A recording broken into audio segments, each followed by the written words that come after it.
Post మార్టంలో దొరికేస్తారు అంటే ఆ post mortem కాదండి, ఇది మనం చేసే పోస్ట్. దీని గురించి ఏదో ఒక స్టోరీ రాశారు. షాడో నేత వసూళ్ల మేత, పోలీస్ శాఖలో ఒక రాజకీయ నాయకుడి దందాలు, అడ్డగోలుగా దండుకునేందుకు అండదండలు, కీలక పోస్టింగుల కోసం అతడి చుట్టూ అధికారుల ప్రదక్షిణలు, సిండికేట్ నడుపుతున్న 3 డీసీపీలు, కొందరు అధికారులపై నిఘా విభాగం ఆరా. ఓ డీసీపీపై సర్కార్ ఆల్రెడీ వేటు కూడా వేసిందంట. అర్థమయ్యే ఉంటుందిగా ఎవరో ఆ షాడో నేత. ఆదిలాబాద్ వణికింది, మూలుగు మునిగింది.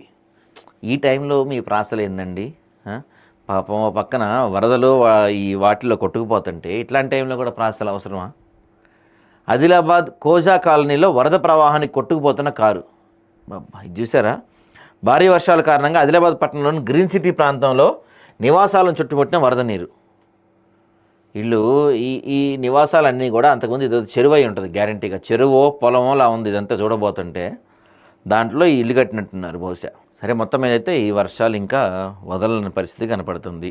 ఇక నేరుగా ఒప్పందమే ఉత్తమం, రష్యా ఉక్రెయిన్లు దానిపై దృష్టి నిలపాలి, కాల్పుల విరమణతో ప్రయోజనమే లేదు ట్రంప్, రేపు అగ్రరాజ్యాధిపతిని కలవనున్న జెలెన్స్కీ, నిర్ణయం లేకుండానే ముగిసిన ట్రంప్ పుతిన్ భేటీ. ఎటువంటి నిర్ణయం తీసుకోవాలా?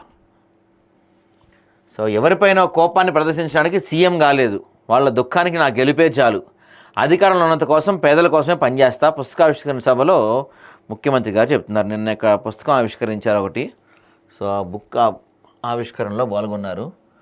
కొత్త వారికి ఏది పిఎం కిసాన్, దరఖాస్తు చేసుకున్న విడుదలగా నిధులంట, అక్రమ పద్ధతులపై ప్రేక్షక పాత్ర పోషించలేం, కోర్టును అడ్డుపెట్టుకుని ఉత్తర్వులు పొందాలంటే అనుమతించబోం, ఆక్యుపెన్సీ సర్టిఫికేట్ సమర్పిస్తేనే విద్యుత్ సరఫరా చేస్తామని చెప్తున్నారు హైకోర్టు వాళ్ళు.